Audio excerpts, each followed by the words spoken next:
영원한 참 소망이 되시는 주님, 우리에게 호흡을 주신 이 시간에도 기뻐하며 감사와 찬양으로 경배드리기 원합니다. 오직 주님 앞에 우리의 모든 마음의 문을 열고 주님의 은혜를 사모하며 진정한 고백을 올려드리오니 주님 기뻐 받아 주시옵소서. 주님 앞에 합당한 예배자로 똑바로 세워져가는 온전한 마음 주시옵소서. 모든 영광 주님께 올려드리며 영원한 승리와 구원을 주시는 우리 구주 예수님의 이름으로 기도합니다. 아멘.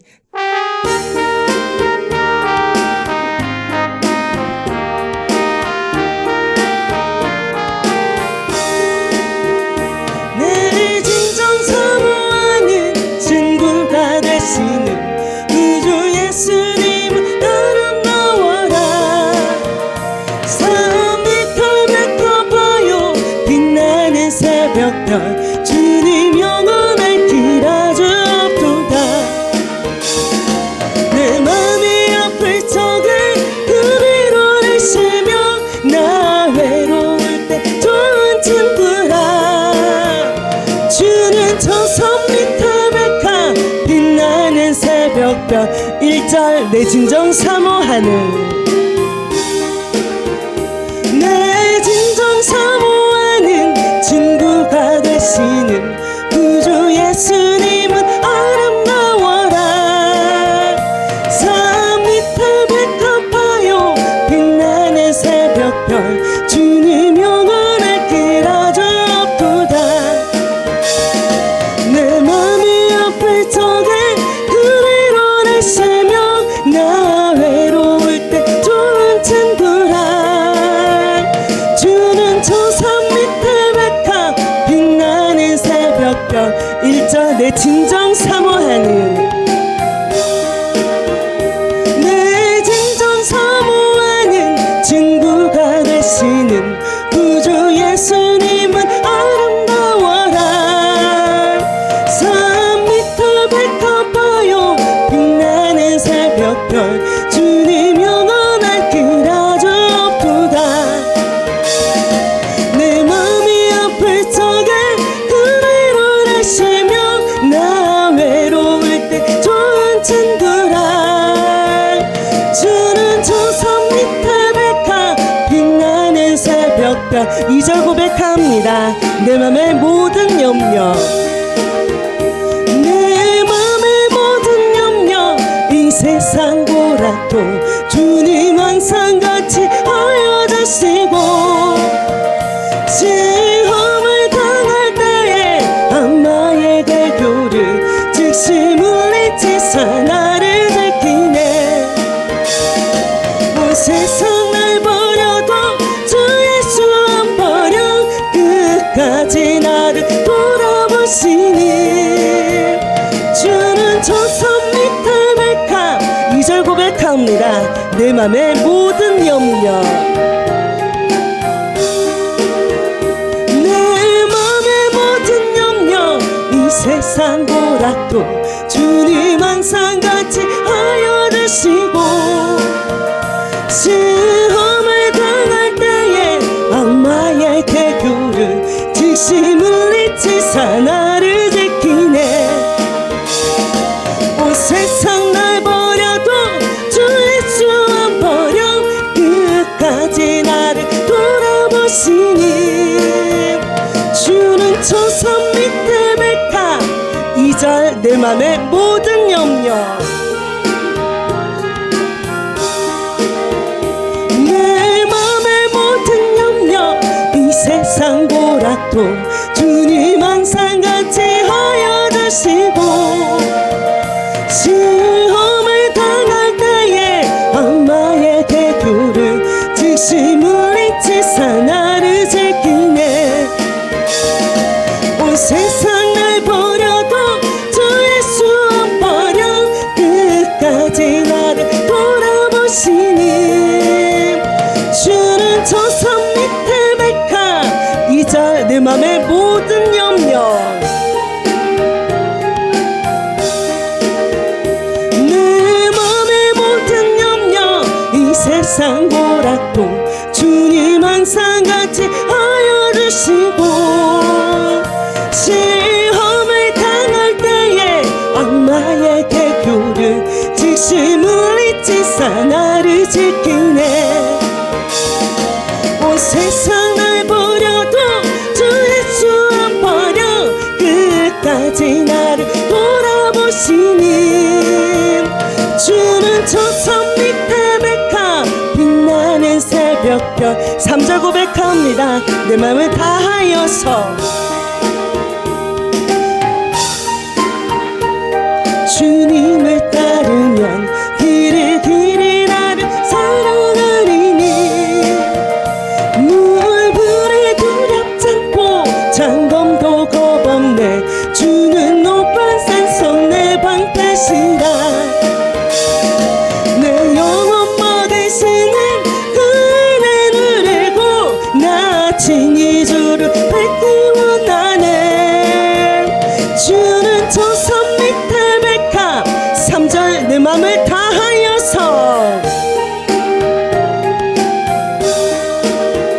내 맘을 다하여서 주님을 따르면 길이 나를 사랑하리니 물불에 두렵지 않고 장검도 겁없네. 주는 높은 산성 내 방패시라. 내 영혼 먹이시는 그 은혜를 알고 나 친히 주를 뵙기 원하네. 주는 저 산 밑에 백합 3절 내 맘을 다하여서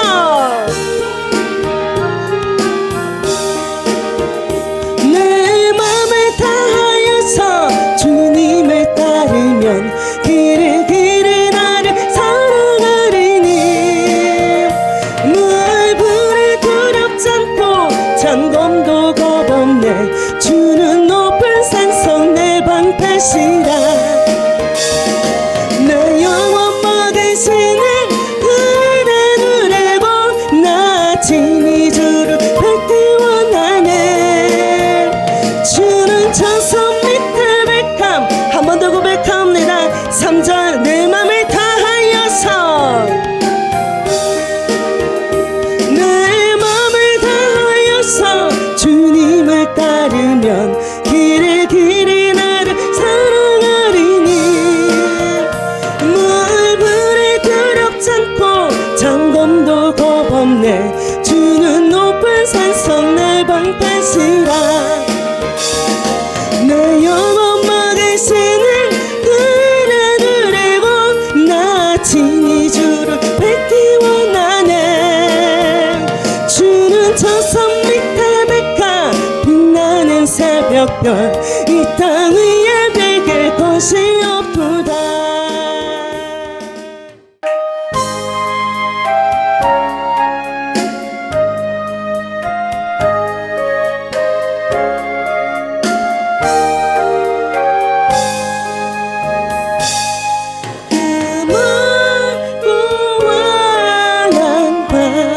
중에 무천사 내려와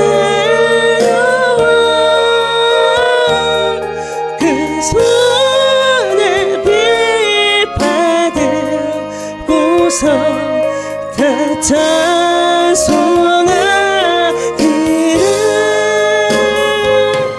평안의 왕이 오시니 그 평안하여라. 그 소란하던 1절 그 맑고 환한 밤중에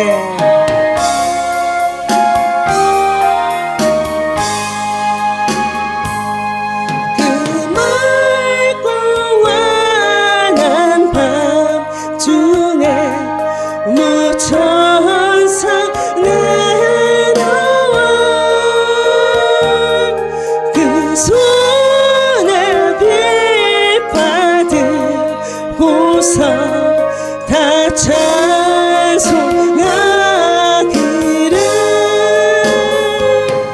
평안의 왕이 오시니 그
천산을 날개 펴고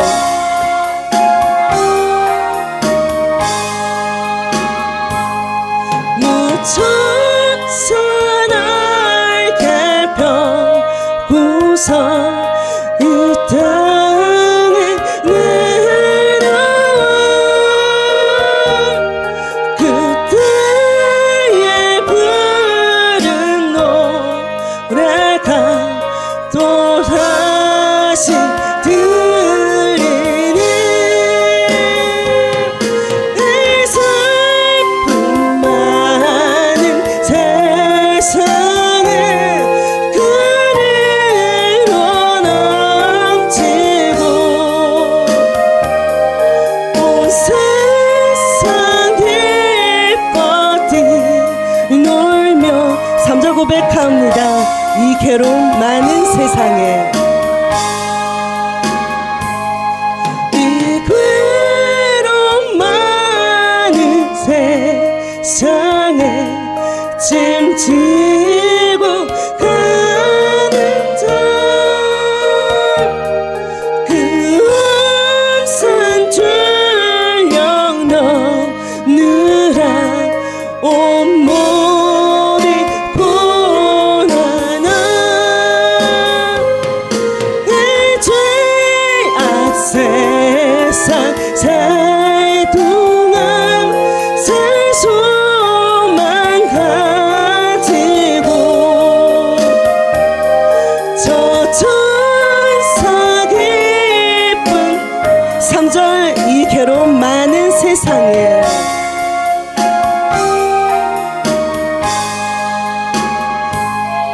이 괴로움 많은 세상에 짐지고 가는 그 엄산 출력 넘느라 온몸이 고난한 이 죄악 세상 살 동안 새 소망 가지고 저 천사 깊은 찬송을 4절 고백합니다.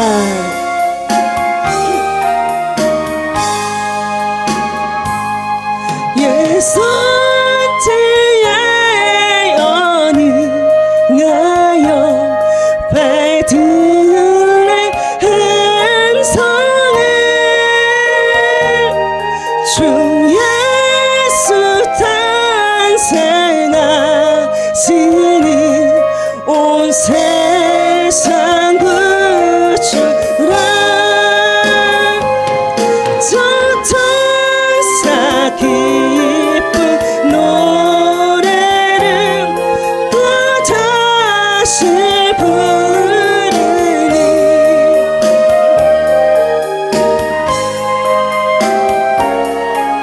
4절 한 번 더 고백합니다. 예선지 예언 응하여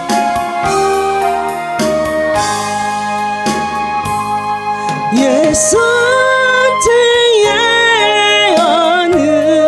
어느하여 배들의 행성에 주 예수 탄생하시니 온 세상 구주라 저 천사 깊은 또다시 부르니 온 세상 사는 사람들 다 화답하도다. 아멘.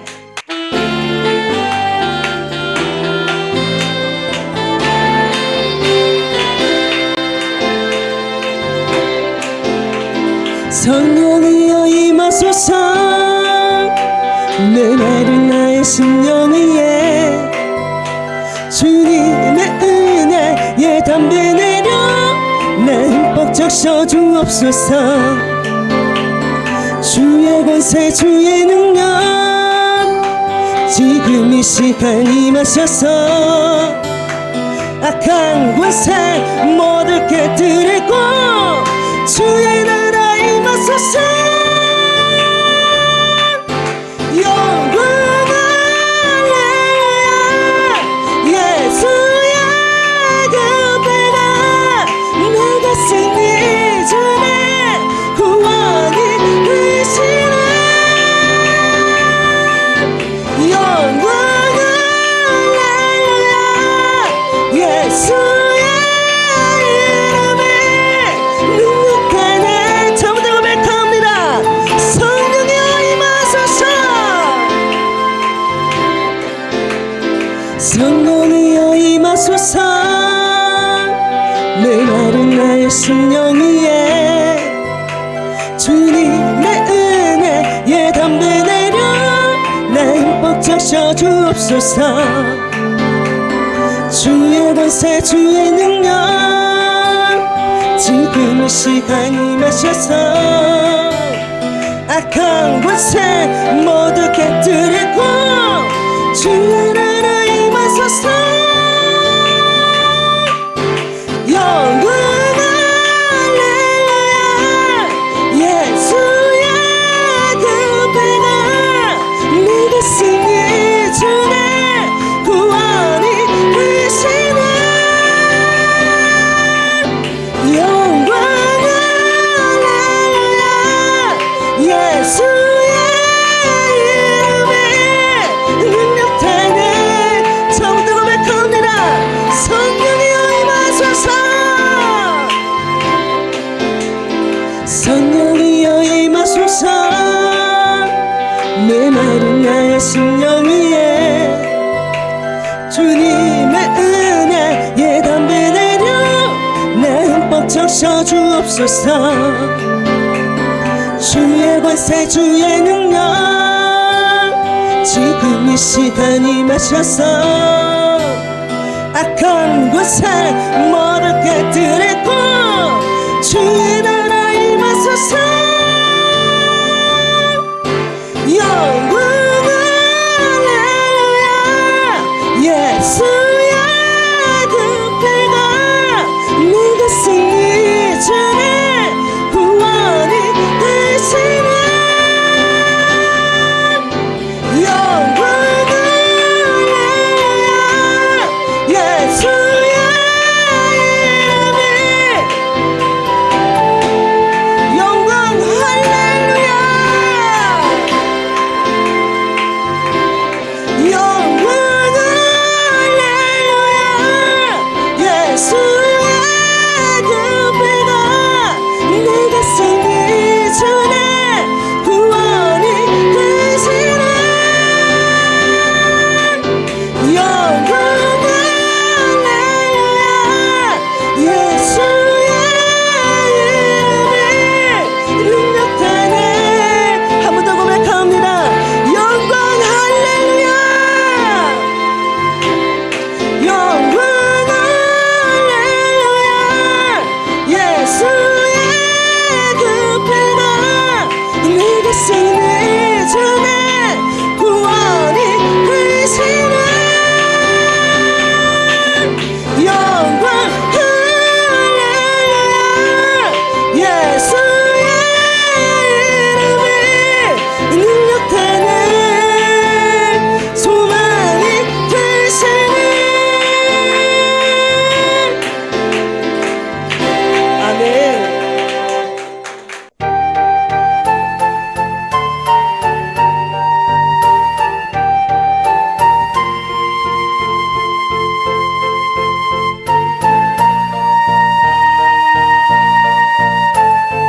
온 땅과 만민들아 주의 음성 듣고 모두 기뻐하라. 산들과 나무들도 즐겁게 춤추며 함께 손뼉 쳐라. 사랑과 정의를 주시는 주 영원한 나의 나라.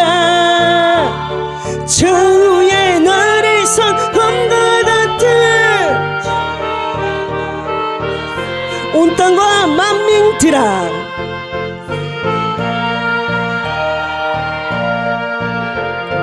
온 땅과 만민들아 주의 음성 듣고 모두 기뻐하라. 산들과 나무들도 즐겁게 춤추며 함께 손뼉 쳐라. 사랑과 정의를 주시는 주 영원한 그의 나라. 좌우의 나를 성공과 같은 진리의 그분 말씀. 2절 고백합니다. 땅들아 기뻐하라. 땅들아 기뻐하라. 죄 구하시려 주님 오신다네. 십자가 구원으로 우리 물리쳤네. 어둠의 세력은 사랑과 정의를 주시는 주 영원한 그의 나라. 좌우의 나를 성공과 같은 진리의 그분 말씀. 2절 땅들아 기뻐하라.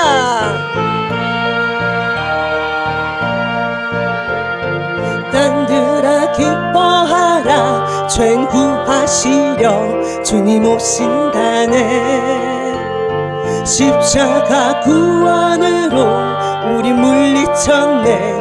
어둠의 세력은 사랑과 정의를 주시는 주 영원한 그의 나라. 좌우의 나를 성공과 같은 진리의 그분 말씀. 사랑과 정의를 주시는 주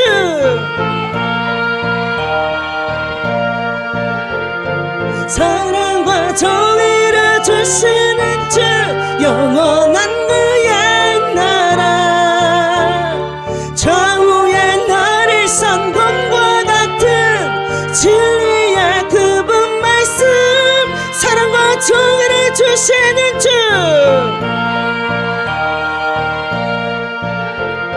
사랑과 정의를 주시는 주 영원한 그의 나라.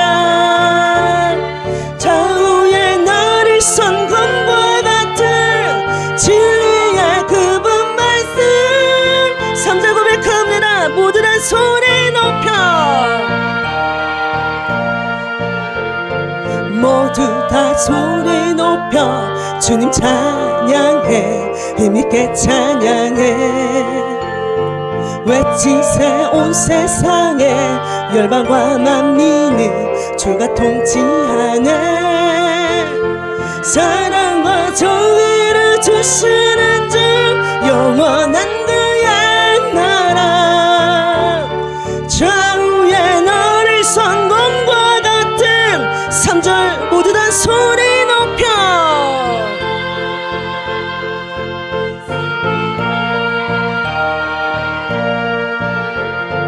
모두 다 소리 높여 주님 찬양해. 힘있게 찬양해.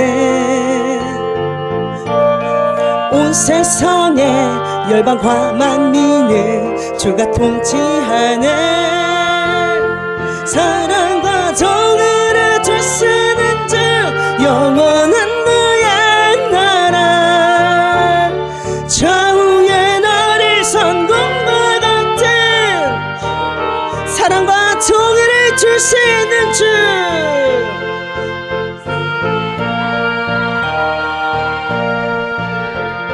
사랑과 정의를 주시는 주 영원한 그의 나라. 좌우의 나를 성공과 같은 진리의 그분 말씀. 승리해.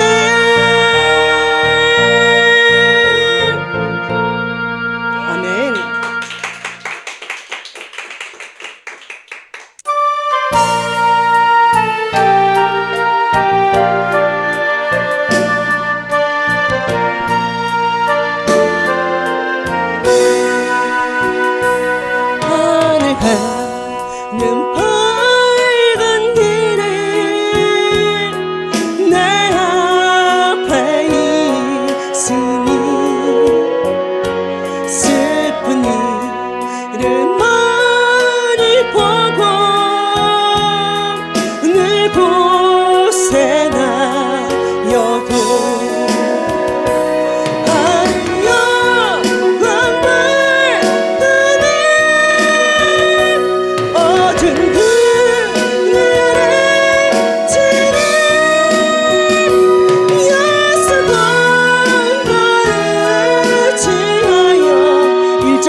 슬픈 이를 멀리 보고 늘 고생하여도 나를 영광을 그네 어두운 그늘을 지나 예수가 나를 지하여 2절 고백합니다. 내가 염려하는 일이 내가 염려하는 일은 세상에 많은 주 속에 그새 밖을 걱정 늘 시험하여도 예수 보배로 앞에 모든 것을 잃으리 예수가 나를 지하여 2절 고백합니다. 내가 염려하는 일이 내가 염려하는 일은 세상에 많은 주 속에 그새 밖을 걱정 늘 시험하여도 예수 보배로 앞에 모든 것을 잃으리 예수가 나를 지하여 3절 고백합니다. 내가 천성 바라보고 내가 천성 바라보고 가까이 왔으니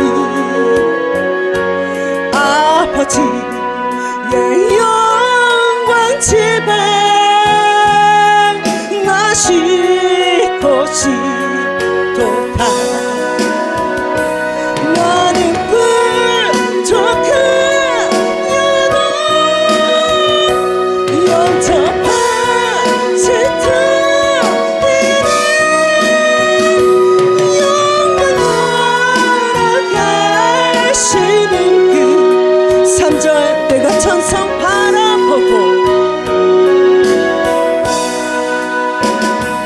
내가 천성 바라보고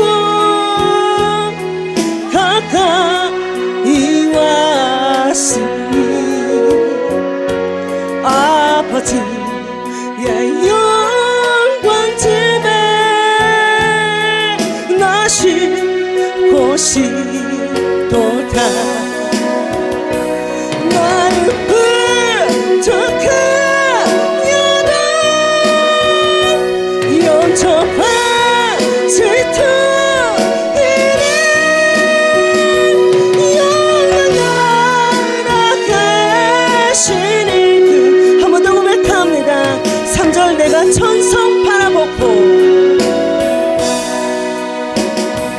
내가 천성 바라보고 가까이 왔으니 아버지의 영광 집에 나 쉴 곳이 또다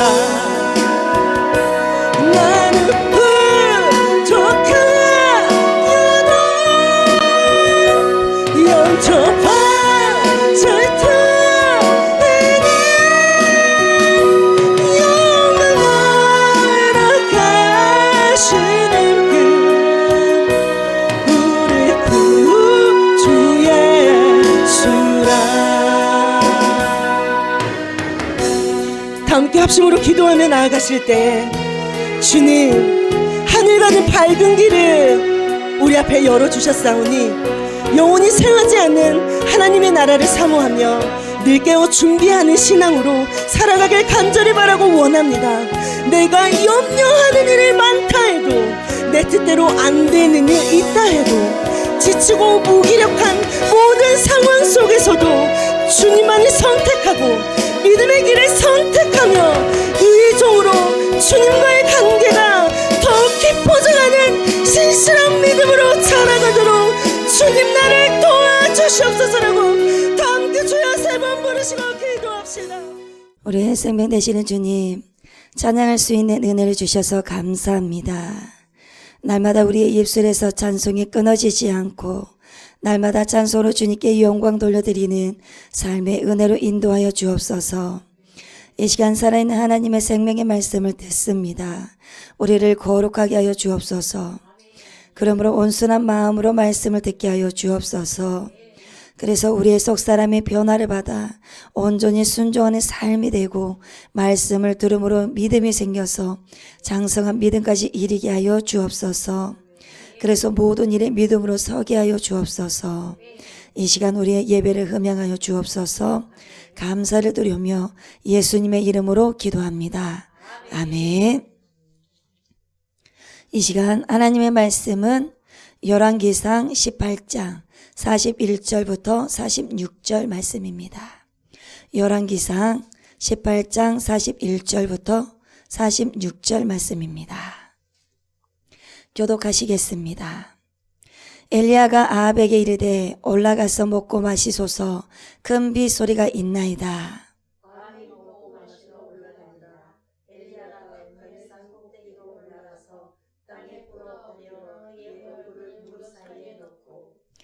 그의 사환에게 이르되 올라가 바다 쪽을 바라보라. 그가 올라가 바라보고 말하되 아무것도 없나이다. 이르되 7번까지 다시 가라.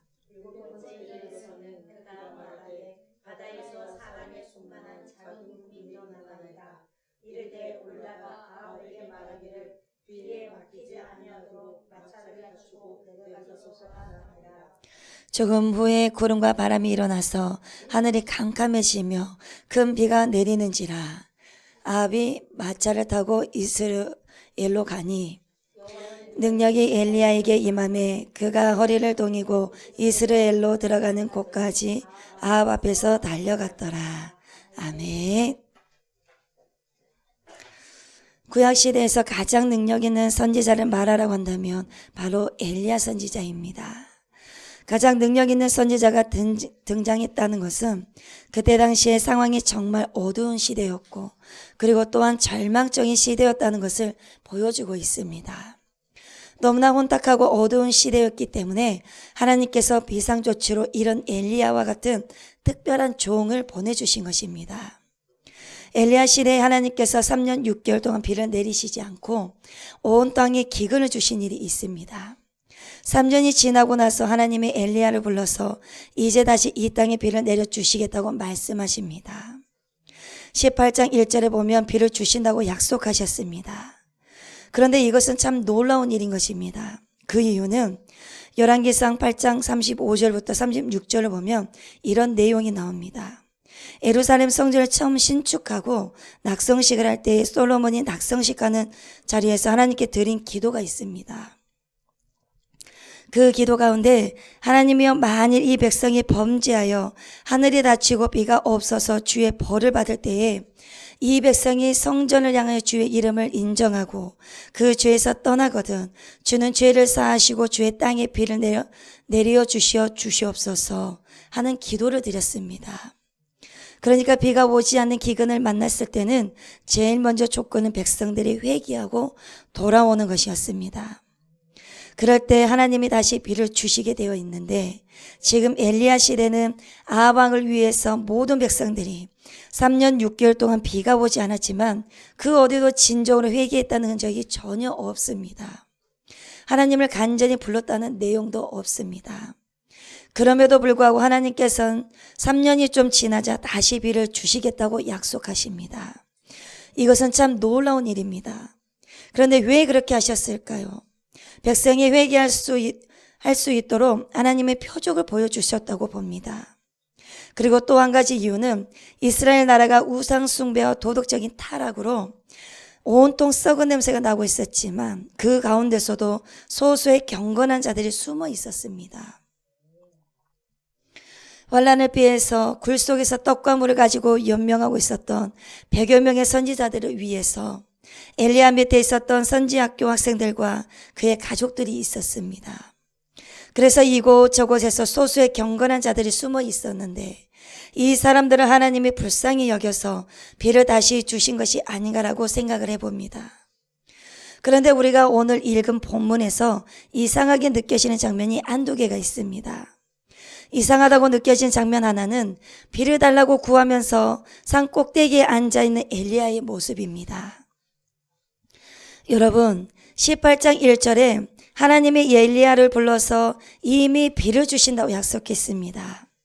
하나님이 이미 약속을 하셨으면 그것은 걱정을 하지 않아도 될 일입니다. 그리고 기다리면 해결이 다 될 문제입니다. 그런데 마치 하나님을 못 믿어서 그리고 안 주실까 봐 겁이 나서 신앙이 없어서 그런 것처럼 하나님 앞에 무릎을 꿇고 매달리고 있는 엘리야의 모습이 우리 눈에 보입니다. 이것은 인간 세상에 통하지 않는 모습입니다. 예를 들자면 자녀가 너무 생활고에 시달려서 어려움을 당하는 것을 옆에서 보다 못해 아버지가 아들을 불러서 얘야 걱정하지 마라. 내가 돈을 1,000만 원을 구해서 너에게 줄 테니 걱정하지 마라고 했습니다. 아버지가 그 필요한 돈을 구해서 준다고 아들에게 약속을 하니까 아들이 그때부터 안방에서 나가지도 않고 아버지의 바지가랑이들을 붙잡고 아버지 약속하셨으니까 1,000만 원을 꼭 주세요. 꼭 주세요 하면서 매달리고 안 나간다면 이것은 정말 기가 막히고 웃긴 상황입니다. 이런 것처럼 사람에게는 이런 모습이 안 통합니다. 약속했으면 줄 때까지 기다리고 있으면 될 텐데 왜 바지가랑이를 잡고 늘어지면서 안 나가냐 그 말입니다. 이처럼 사람에게는 안 통하는 이야기인데 지금 엘리야가 하는 모습이 꼭 그와 같은 꼴입니다. 하나님이 비를 주신다고 약속했으면 기다리면 될 것인데 뭘 그렇게 산 꼭대기까지 가서 엎드려서 일어나지도 않고 매달리고 있느냐 그 말입니다. 그런데 사람에게 통하지 않는 이 공식이 하나님에게는 이상하게 통합니다. 그 이유는 엘리야는 믿음의 사람이기 때문입니다. 그래서 우리가 읽은 41절을 보시면 이미 비가 오기 전에 무엇이 오는 것을 듣고 있습니까? 큰 빗소리를 듣고 있는 사람입니다. 지금 비는 오지는 않는데 올 것을 믿으면서 믿음의 귀로 듣고 있는 믿음의 사람입니다. 그러면 왜 엘리야가 산 꼭대기에 가서 엎드렸습니까?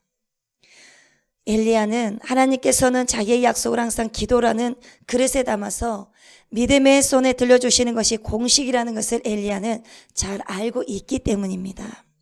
기도라는 그릇에 자기 약속을 담아서 그것을 믿음의 손에 들려주시는 것이 하나님의 응답의 방법이십니다.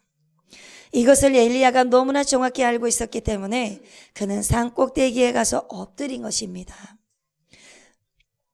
하나님 약속하셨습니다. 비를 주신다고 약속하셨습니다. 종은 믿습니다. 그러므로 종은 이 믿음 가지고 주님 앞에 기도합니다. 하고 엎드려 있는 것입니다. 이것은 받을 준비입니다. 사람에게는 안 통하는 이야기지만 하나님께는 기가 막히게 통하는 일입니다. 그러므로 우리는 엘리야가 산 꼭대기에 올라가서 앉아있는 모습을 이상하게 여길 것이 전혀 없는 것입니다.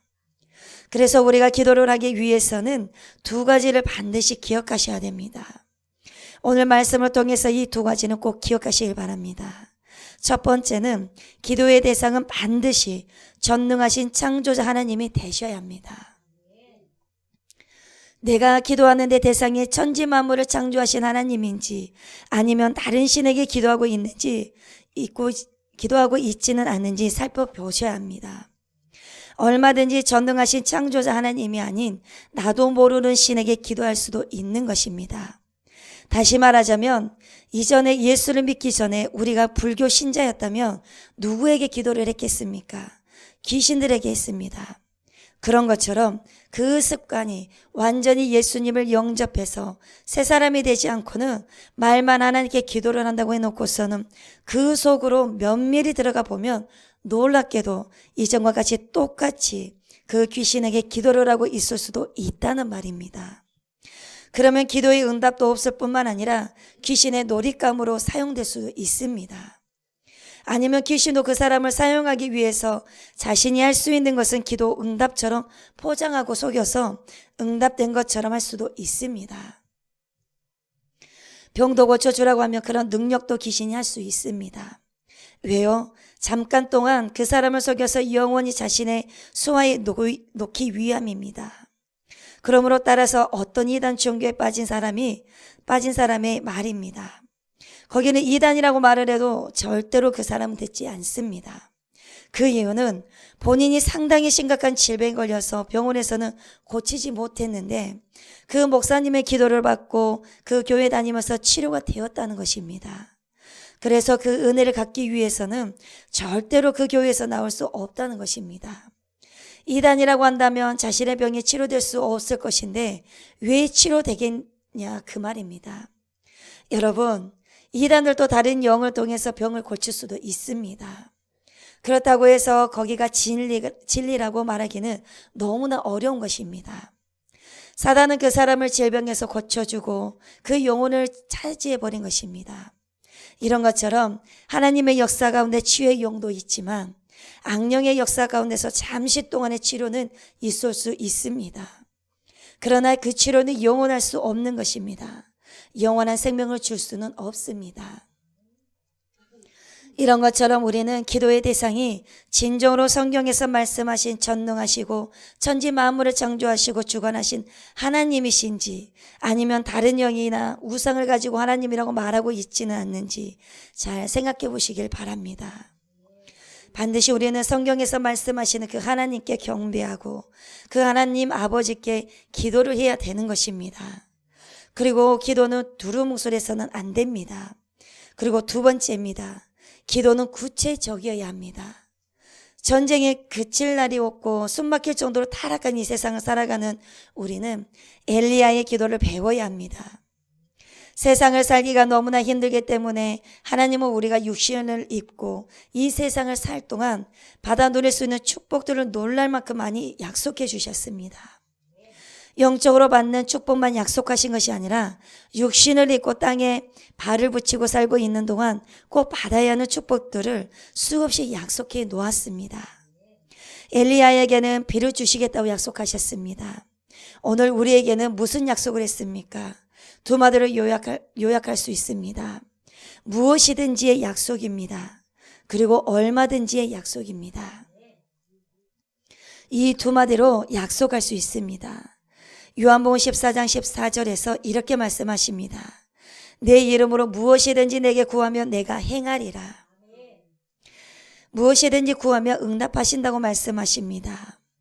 그리고 고린도후서 1장 20절 말씀에서는 하나님의 약속은 얼마든지 그리스도 안에서 이해가 되니 그런지 그런 말미암아 우리가 아멘하여 하나님께 영광을 돌리게 되느니라. 이 말은 얼마든지 주신다는 말씀입니다. 그래서 이 두 성경 말씀을 비교해 보아도 무엇이든지 얼마든지의 약속을 우리는 이미 받고 있습니다. 예수 그리스도는 온전한 하나님인 동시에 온전한 사람이었습니다.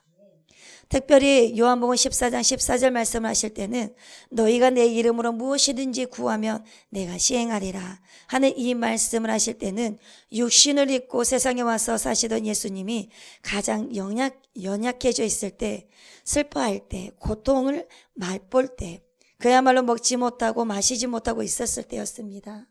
왜요? 십자가를 눈앞에 두고 있었기 때문에 그렇습니다. 그리고 제자들은 근심과 좌절에 빠져 있었습니다. 이런 상황에서 우리 주님이 주신 약속이 무엇이든지 구하라입니다. 주님이 하나님 나라에 계시면서 말씀하신 것이 아니라 육신을 입고 세상에 오셔서 우리와 똑같은 모습으로 고통하는 과정에서 육신을 입고 있는 우리에게 약속한 것이 무엇이든지 구하라는 약속입니다. 그러면 주시겠다는 것입니다. 그러니까 이 약속이 얼마나 실질적인 것인가를 알아야 합니다. 그런 상황에서 주신 약속이기에 우리 마음에 와닿는 것이 있습니다. 이 연약한 몸을 입고 험악한 세상 걸어갈 동안 필요한 것도 이 무엇이든지 속에 다 포함이 되는구나. 이것을 우리가 금방 알아차릴 수가 있습니다. 여러분, 하나님은 누구십니까? 사무엘상 15장 29절 말씀을 보시면 이스라엘의 지존자는 거짓이나 변개함이 없으시니 그는 사람이 아니심으로 결코 변개하지 않으심이니이다니. 사람이 아니기 때문에 거짓말을 안 하신다는 말입니다. 마음을 이랬다 저랬다 바꾸지 않는다는 말입니다. 그래서 여러분 무엇이든지 얼마든지 주신다고 약속했으면 그대로 시행하시는 하나님이십니다. 그러므로 남아있는 문제는 우리가 갈매산 꼭대기에 엎드려 있는 엘리야가 되어야 한다는 것입니다. 엘리야에게 배를 주시겠다고 하는 약속을 주신 것처럼 오늘 우리에게는 무슨 약속이 있습니까?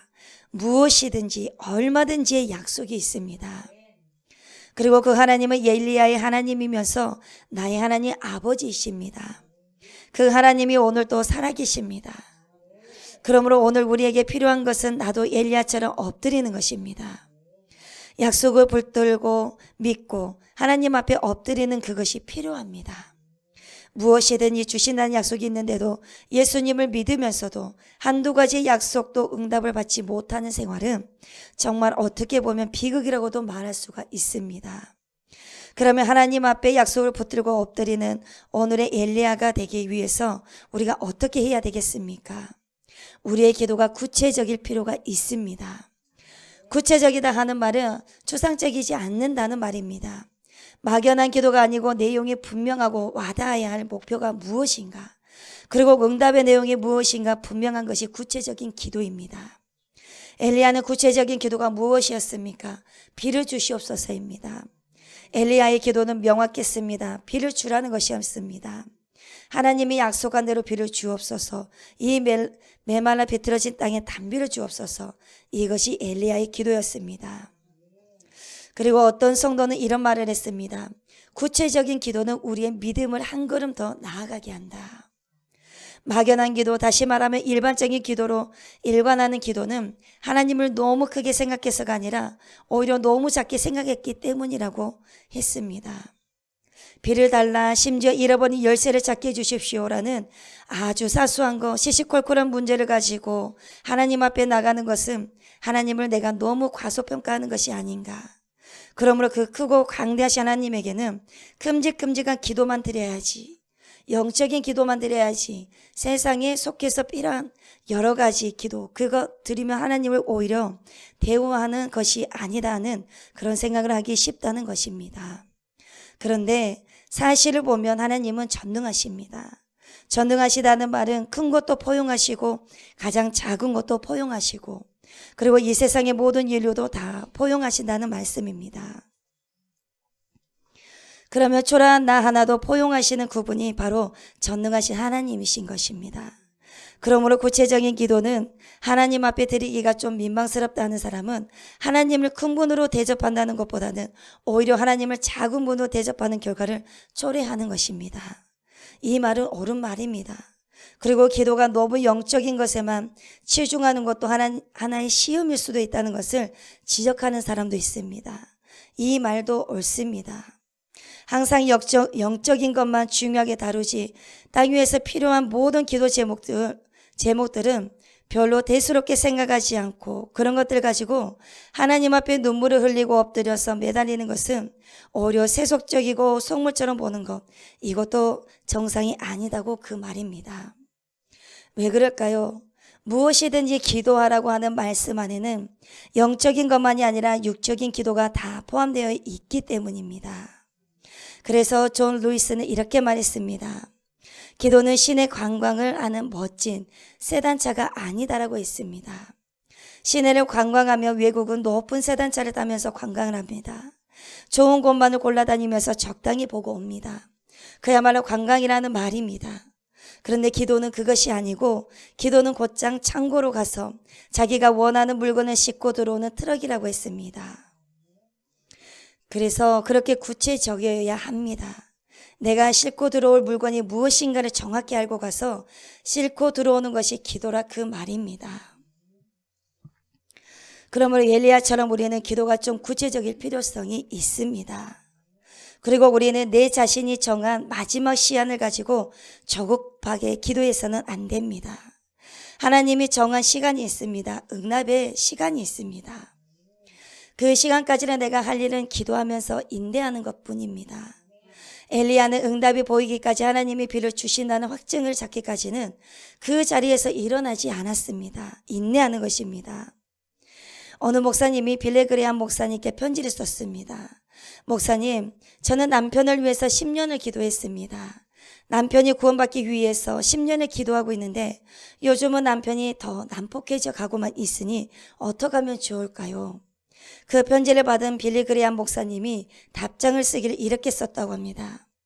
부인, 10년을 기도하셨다고요? 더 기도하세요. 더 계속하세요. 그렇게 답장을 했습니다. 그랬더니 한두 달 후에 다시 그 부인에게서 편지가 왔습니다. 목사님, 우리 남편이 놀랍게도 극적으로 예수를 믿고 변화되었습니다. 하고 전했습니다. 그래서 빌레그레암 목사님 하시는 말씀이 그 부인이 남편 구원을 위해서 10년만 하고 못하겠다고 끊어버렸다면 과연 그 남편이 회개했을까? 10년 기도하고 더 기도했기 때문에 남편이 돌아온 것이 아니냐는 것입니다. 이것이 바로 인내입니다. 그래서 기도라는 것은 말 몇 마디를 해놓고는 그 다음에 거둬들인 순수 이익이 가장 최고로 많은 것이라고 표현하는 분이 있습니다. 그리고 기도는 응답되어질 때까지 인내하시면서 기도하는 것입니다. 그리고 또한 우리가 엘리야에게서 배워야 할 것이 있습니다. 우리가 엘리야처럼 무릎을 꿇으면서 어떻게 해야 할까요? 비록 작은 구름일지라도 눈에 들어올 때까지 살피면서 기도해야 합니다. 즉 큰 기대감을 가지고 기도해야 된다는 말입니다.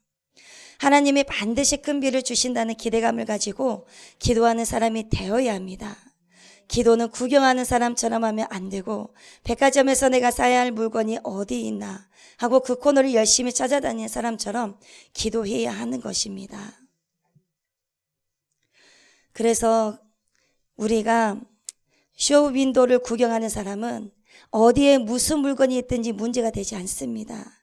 잘 진열해 놓은 여러 가지 아름다운 상품들을 슬슬 지나가면서 보면 끝나는 것입니다. 그러나 무엇인가 구체적으로 사야겠다는 기대감을 가지고 있는 사람은 내가 사고 싶은 물건이 어디 있나 하고 온 사방을 눈을 부릅뜨고 찾아다닙니다. 이것이 바로 기대감입니다. 기도는 그런 기대감을 가지고 해야 합니다. 그랬더니 엘리야의 눈에 드디어 작은 구름이 지중해에서 떠오른 것을 보았습니다. 여러분, 엘리야처럼 엎드리고 기도하기를 원하십니까? 응답받으시길 원하십니까? 그렇다면 구체적인 기도 제목을 가지고 엎드리십시오. 끈질기게 인내하시면서 기도하십시오. 반드시 하나님이 주신다는 기대감을 가지고 기도하십시오. 그러면 우리도 엘리야처럼 응답을 받을 수가 있습니다. 드디어 하늘이 새까만 구름으로 덮여 장대비가 쏟아지기 시작합니다. 여러분, 우리에게도 비가 와야 합니다.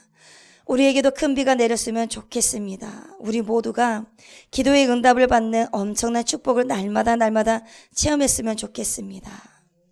너무 기도 응답이 모자라기 때문에 우리의 가슴이 가뭄에 갈라진 논바닥처럼 너무 앙상하게 되어 있는 것을 자주 봅니다. 오늘 우리에게 비가 필요합니다.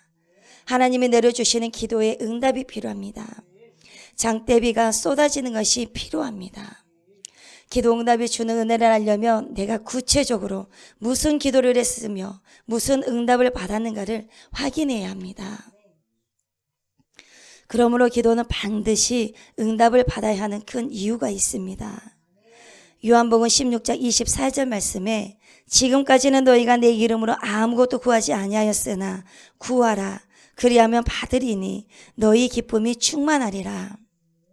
기도 응답을 받으면 무엇이 온다고 했습니까? 기쁨이 옵니다. 충만한 기쁨이 옵니다.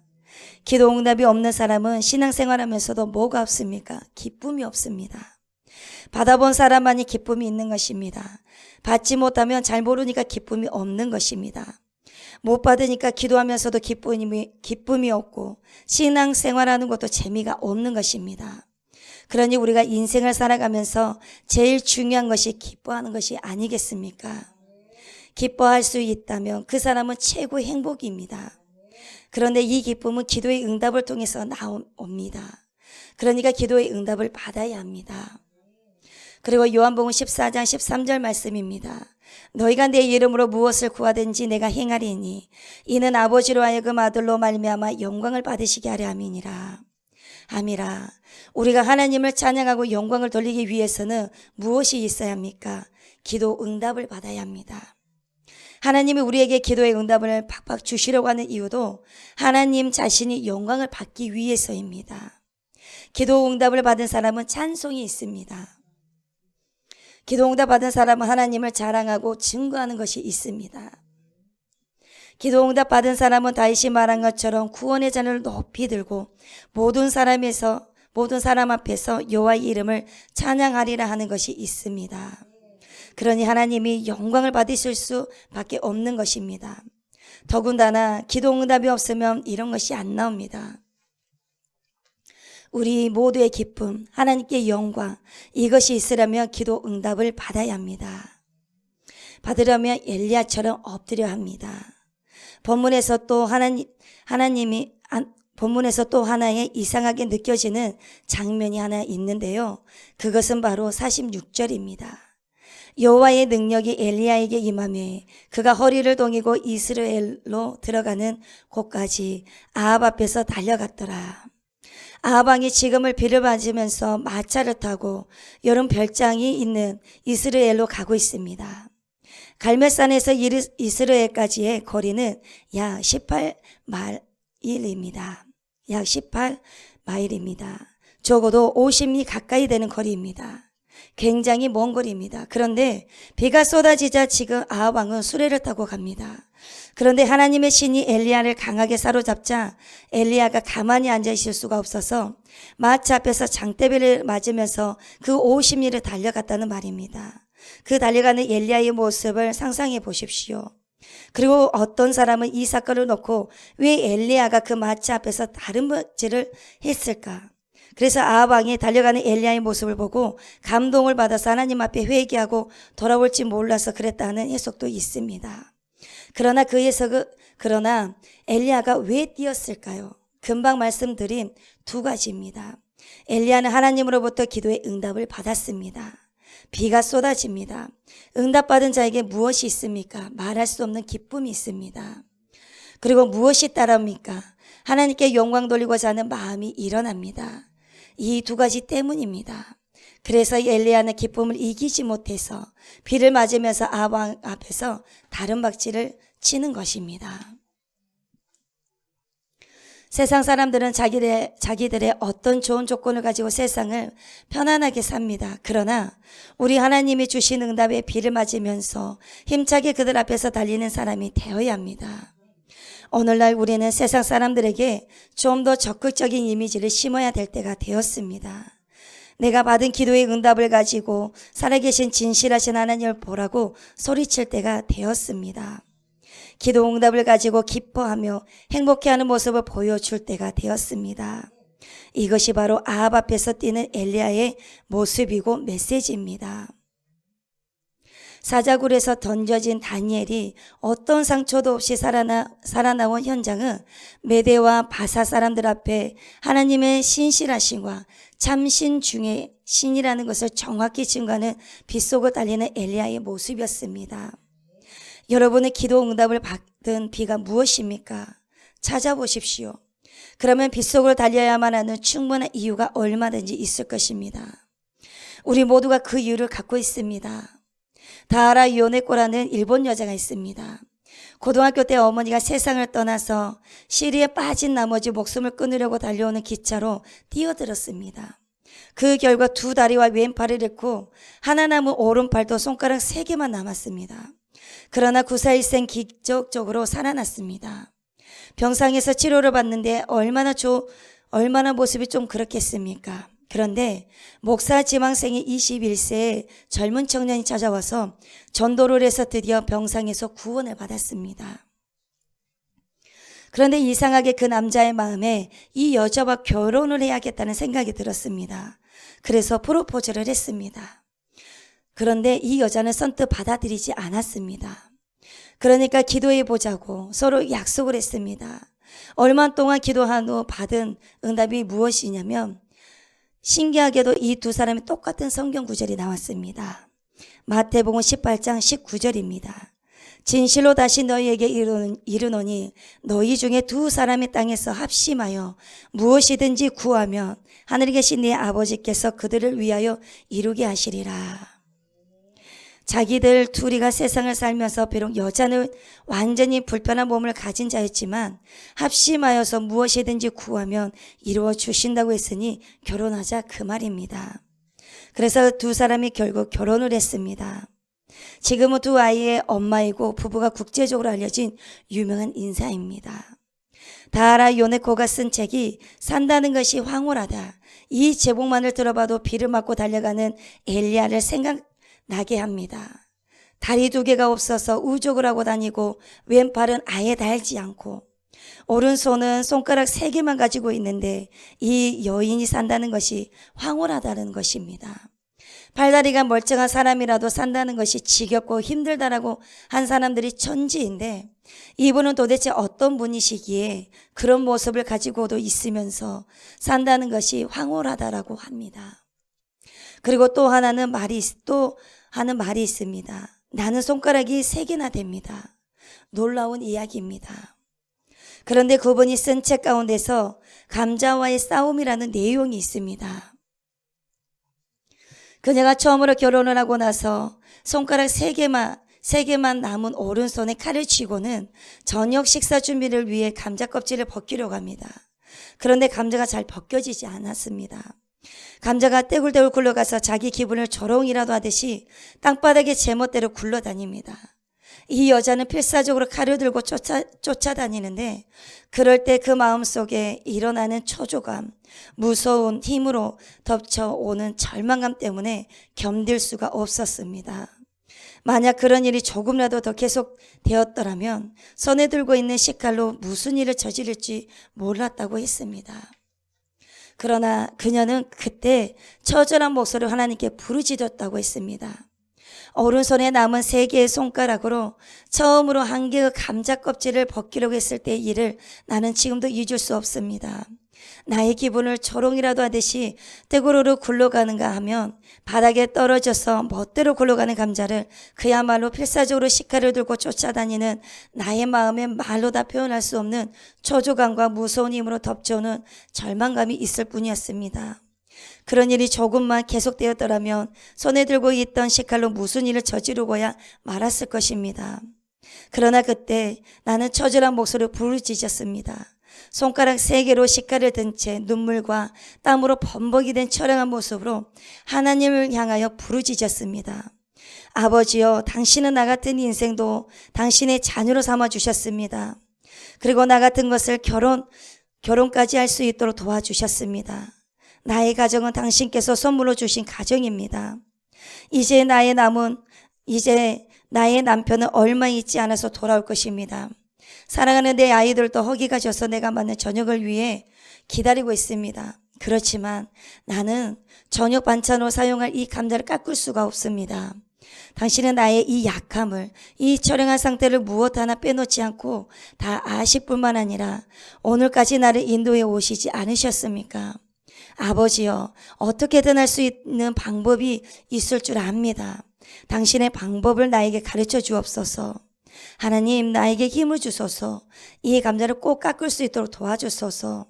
내가 정신없이 기도를 끝내고 났을 때에 마치 잔잔한 물가에 차츰차츰 물이 차오르듯이 형용할 수 없는 평안함이 나의 마음에 넘쳤습니다.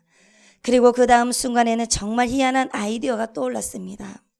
나는 급히 다른 감자를 씻어서 도마 위에 올려놓았습니다. 그리고 먼저 그것을 반으로 쪼개 놓았습니다. 이것으로 모든 문제가 해결되었습니다. 돌로 쪼개 놓은 감자의 반을 도마 위에 엎어놓고 칼로 위 부분부터 껍질을 벗겨 나갔더니 마치 감자가 도마 위에 붙어버린 것처럼 움직이지 않았습니다. 이렇게 해서 얻어진 승리감에 나의 기쁨은 충만했고 지혜를 주시는 하나님께 진심으로 감사했습니다. 나는 그날 저녁 식사를 즐거운 마음으로 열심히 만들었습니다. 그러나 몇 년 전만 해도 나의 인생에 이렇게 깊은 만족감과 충실감을 맛볼 수 있을 것이라고는 상상조차 하지 못하고 살아왔습니다. 이러한 삶이 진정한 삶이 아닌가 하고 생각할 때에 감사와 희망의 눈물이 다시금 앞을 가려왔습니다. 하나님께서 주신 기도의 응답입니다. 이제 말씀을 마무리하겠습니다. 여러분, 기도는 하나님께 하는 것입니다. 내가 만든 다른 하나님은 우상입니다. 그리고 또한 내가 귀신에게 기도를 할 수도 있는 것입니다. 신실하신 우리의 창조자, 우리의 생사화복을 주관하신 그 하나님께 지금 기도를 드리고 있는지 확인하시길 바랍니다. 그리고 그 기도는 구체적인가를 생각해 보시길 바랍니다. 그래서 두 가지를 살피십시오. 첫 번째는 내가 기도하는 대상은 전지전능하신 하나님이신가? 두 번째는 나의 기도는 구체적인가? 이 두 가지가 제대로 갖추어져 있다면 기도는 주님의 때에 응답됩니다. 그래서 걱정하지 말고 감사함으로 하나님께 간구하시고 큰 기대감을 가지고 기다리시기를 바랍니다. 그러면 좋은 일이 있을 것입니다. 그리고 크고 놀라운 일을 보실 것입니다. 아합 왕 앞에서 달려가는 엘리야처럼 저와 여러분들이 세상을 향해 세상 사람들 앞에서 달리며 하나님이 살아계시고 하나님이 우리의 모든 기도를 응답해 주신 전능하신 하나님이라는 것을 선포하시는 능력의 주인공들이 되시기를 간절히 바랍니다. 기도하시겠습니다. 사랑의 주님, 내가 만든 우상이 아니라 우리의 모든 삶을 구체적으로 기도하며 전지전능하신 하나님께 기도의 응답의 열매를 많이 맺어가기를 기도합니다.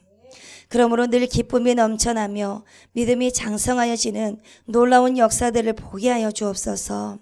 그러므로 끝까지 인내하며 기도 응답이 이루어질 때까지 기도할 수 있도록 은혜로 베풀어 주옵소서. 우리의 모든 간구를 응답하여 주시는 예수님의 이름으로 기도합니다. 아멘. 주기도문으로 예배를 마치겠습니다.